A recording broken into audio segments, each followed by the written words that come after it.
Chapter 12. In the meantime, when so many thousands of the people had gathered together and they were trampling one another, he began to say to his disciples first, "Beware of the leaven of the Pharisees, which is hypocrisy. Nothing is covered up that will not be revealed, or hidden that will not be known. Therefore, whatever you have said in the dark shall be heard in the light, and what you have whispered in private rooms shall be proclaimed on the housetops.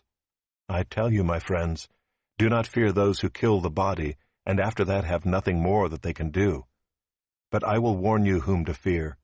Fear him who, after he has killed, has authority to cast into hell. Yes, I tell you, fear him. Are not 5 sparrows sold for 2 pennies? And not one of them is forgotten before God. Why, even the hairs of your head are all numbered. Fear not, you are of more value than many sparrows.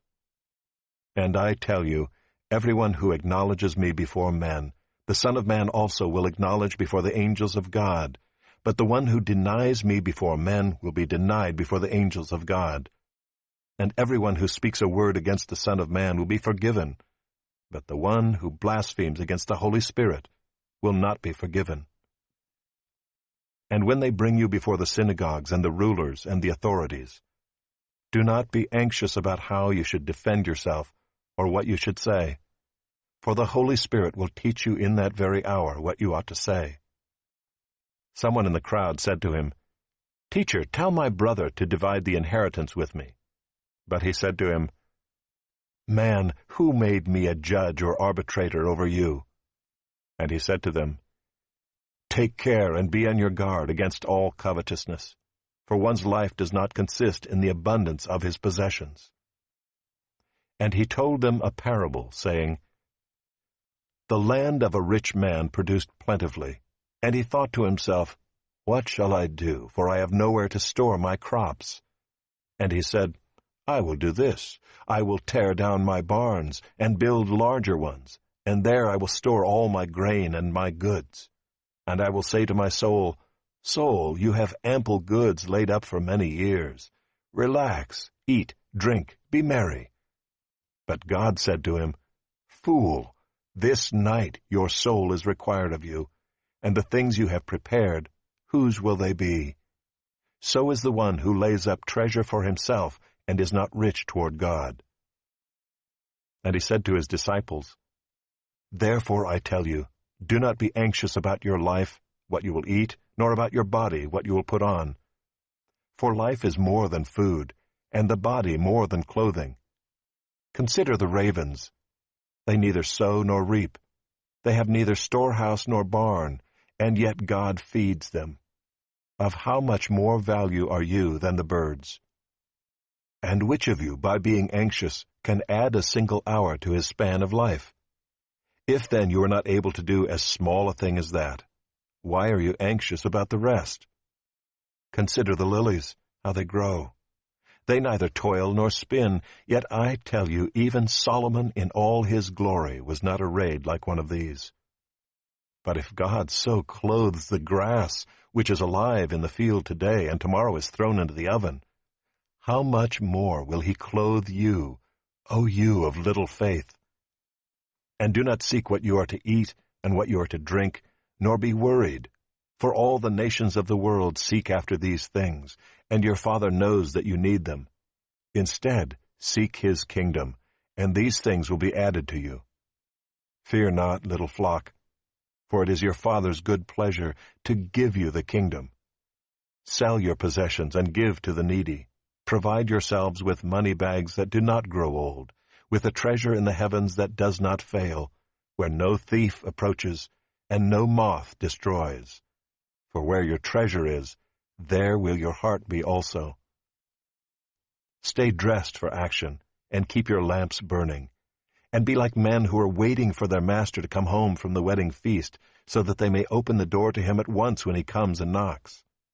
Blessed are those servants whom the master finds awake when he comes. Truly I say to you, he will dress himself for service and have them recline at table, and he will come and serve them. If he comes in the second watch or in the third and finds them awake, blessed are those servants. But know this, that if the master of the house had known at what hour the thief was coming, he would not have left his house to be broken into. You also must be ready, for the Son of Man is coming at an hour you do not expect." Peter said, "Lord, are you telling this parable for us, or for all?" And the Lord said, "Who then is the faithful and wise manager, whom his master will set over his household, to give them their portion of food at the proper time? Blessed is that servant whom his master will find so doing when he comes. Truly I say to you, he will set him over all his possessions. But if that servant says to himself, 'My master is delayed in coming,' and begins to beat the male and female servants, and to eat and drink and get drunk, the master of that servant will come on a day when he does not expect him, and at an hour he does not know, and will cut him in pieces and put him with the unfaithful. And that servant who knew his master's will, but did not get ready or act according to his will receive a severe beating. But the one who did not know, and did what deserved a beating, will receive a light beating. Everyone to whom much was given, of him much will be required, and from him to whom they entrusted much, they will demand the more. I came to cast fire on the earth, and would that it were already kindled. I have a baptism to be baptized with, and how great is my distress until it is accomplished. Do you think that I have come to give peace on earth? No, I tell you, but rather division. For from now on in one house there will be 5 divided, 3 against 2, and 2 against 3. They will be divided, father against son, and son against father, mother against daughter, and daughter against mother, mother-in-law against her daughter-in-law, and daughter-in-law against mother-in-law." He also said to the crowds, "When you see a cloud rising in the west, you say at once, 'A shower is coming,' and so it happens. And when you see the south wind blowing, you say, 'There will be scorching heat,' and it happens. You hypocrites! You know how to interpret the appearance of earth and sky, but why do you not know how to interpret the present time? And why do you not judge for yourselves what is right? As you go with your accuser before the magistrate, make an effort to settle with him on the way, lest he drag you to the judge, and the judge hand you over to the officer, and the officer put you in prison. I tell you, you will never get out until you have paid the very last penny.